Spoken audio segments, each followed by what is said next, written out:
JBN, we keep you informed. 4-year-old saves mother from fire. Upon realizing that her mother had visitors, 4-year-old Maricia Marshall stared curiously at them before politely saying, "Mommy is coming. What is your name?" She then stood closely beside her mom, Felicia Brown Marshall, and flashed a bright smile as she welcomed her guests on the veranda. The preschooler is being hailed as a hero by the residents of Linstead after she alerted her mother about the fire that got to their home last Saturday.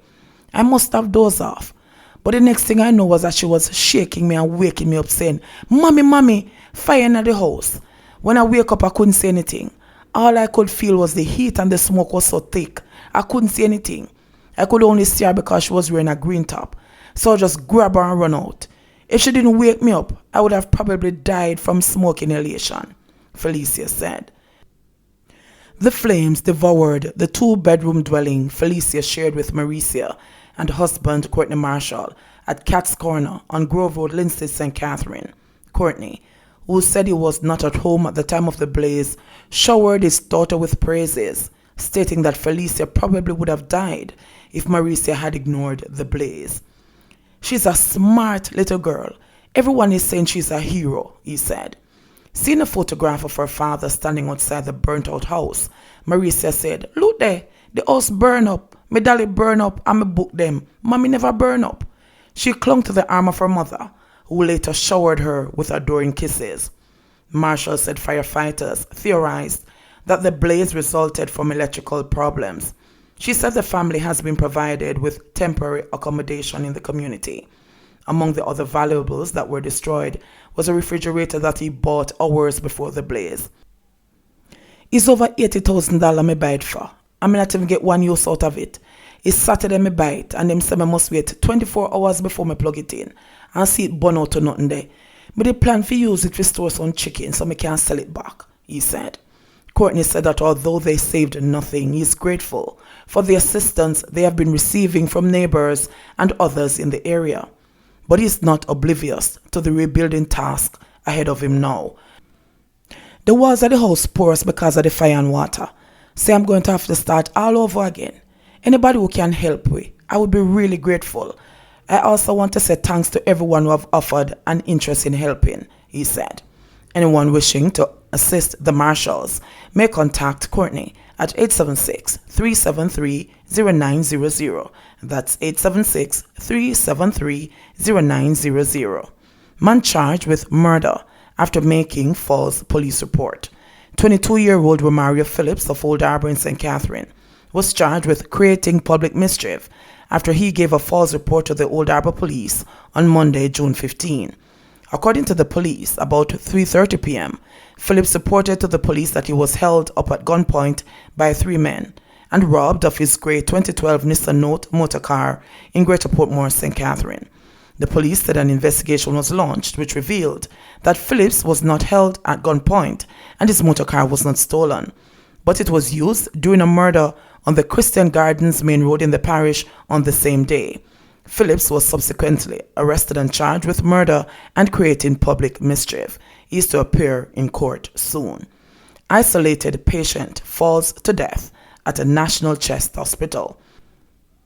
A female who was a suspected COVID-19 patient fell to her death after an escape attempt from the isolation ward at the National Chest Hospital on Wednesday morning. The woman reportedly fell in a vent and sustained fatal injuries. No motive has yet been offered for her attempted escape, which led to her subsequent death. Checks with the Constabulary Communication Unit, the information arm of the Jamaica Constabulary Force, confirmed the incident. She fell to her death. We don't have the exact details. There is an investigating officer at the scene, but it is understood that the woman had been in the isolation ward at the hospital. It is suspected that she may have been exposed to the COVID-19 virus, an officer at the CCU said. Jamaica has recorded 745 cases of coronavirus with 10 deaths. There are 15 persons in hospital isolation, 4 persons in facility isolation, and 97 persons in home isolation, according to the latest figures from the Ministry of Health. Investigators were still at Chest Hospital probing the tragic incident up to late this afternoon. Load a man gunned down on step of bus in Halfway Tree. A fatal shooting incident occurred in Halfway Tree, St. Andrew on Monday morning. According to the police, a loader man was shot and killed while standing on the entrance step of a bus by unknown assailants. He has been identified as 43-year-old George Morris of a Kingston 8 address. The incident, which occurred at the busy intersection of Eastwood Park Road and North Odeon Avenue, left the area inaccessible to motorists for hours. According to police reports, Morris was loading a bus in the area when a car suddenly pulled up beside the public passenger vehicle. The assailants immediately opened fire, hitting Morris, who was standing on the step at the entrance of the bus several times. Passengers in the bus were forced to dive for cover, but no one else was hurt in the incident. The Halfway Tree police are investigating. DPP to get 3-year extension of tenure.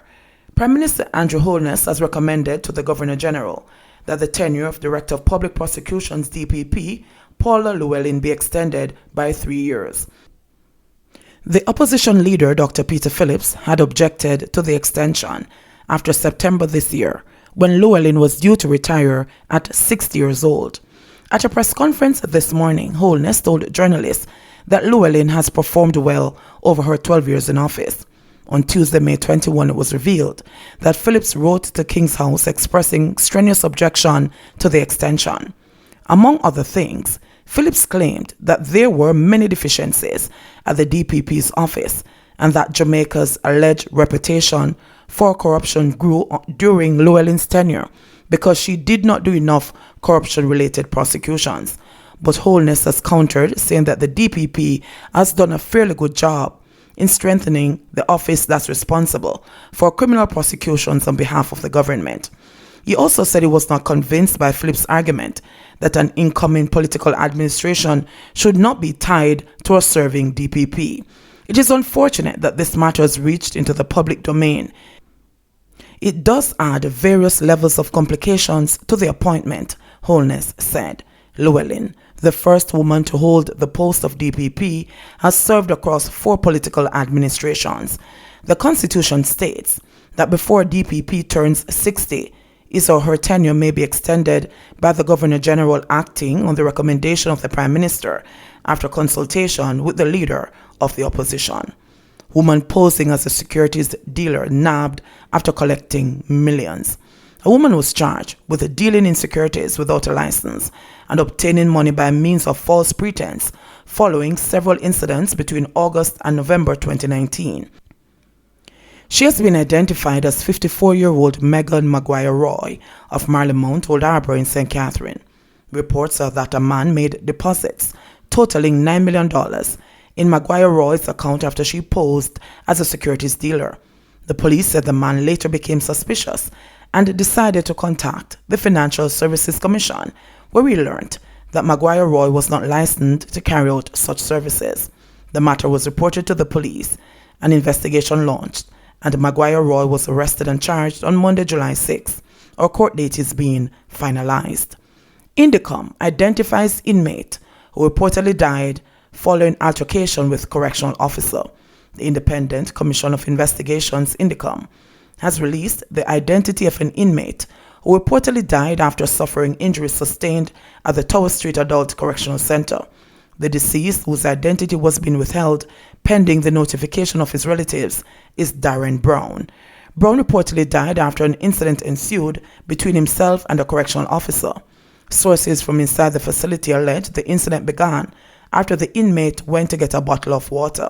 According to Indicom, an altercation between the inmate and the correctional officer resulted in Brown being struck with a regulation baton. Brown subsequently fell and was taken to the medical area of the facility. Brown was reportedly later taken to the Kingston Public Hospital, where he was pronounced dead on arrival.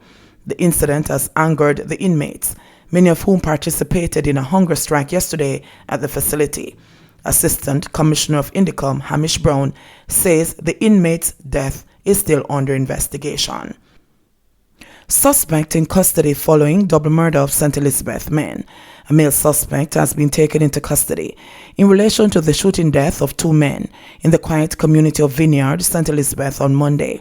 The deceased have been identified as 39-year-old Kenyatta Williams, otherwise called Troy, and a 31-year-old Lance Salmon, both of Vineyard. Reports are that sometime after 9 p.m., the two men were at a business establishment in the community when gunmen approached them. The assailants opened gunfire, hitting the two community men before escaping from the scene. Williams and Salmon were taken to the hospital where they died. A motive for the gun attack has not yet been disclosed by the police, but investigations are ongoing. The killings sent shockwaves throughout the community, resulting in several residents expressing their shock at the tragic news on social media site Facebook. One female posted, "You didn't deserve to die like this, Troy." Another Facebook user shared, "All of my life growing up in Vineyard, I never used to hear and know of things like these. People used to fight and all, yes, but to shoot down each other, that's strange. Sad news. Janual Lansaman." Another social media user offered prayer for the family members of the deceased. "I can't believe this is happening in the community I call my safe place. Oh my God, have mercy. I pray for the families of those two young men," the Facebook user commented. Accused in King Valley Gang trial freed. All 6 accused who were being tried for acts committed by the Westmoreland-based King Valley Gang have been freed. Chief Justice Brian Sykes, in handing down the ruling this morning in the Home Circuit Division of the Supreme Court in downtown Kingston, said the evidence brought against the men was weak. He said the testimony of the Crown's main witness had fallen short in several instances, including no corroboration for incidents which he alleged took place.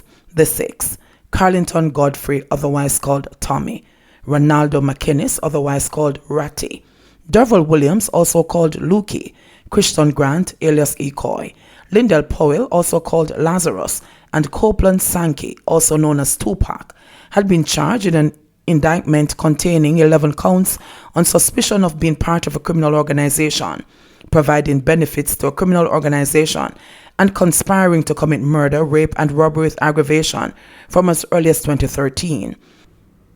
Only one of the men, Sankey, will be able to go home. His attorney said he was not aware of Sankey having other matters to answer to before the court. The other men will, however, remain in custody on the basis of other cases which are pending. The men had been in custody since October 2018. JBN, we keep you informed. Please remember to subscribe, like, share, leave us a comment, and click the notification bell to receive our daily news items.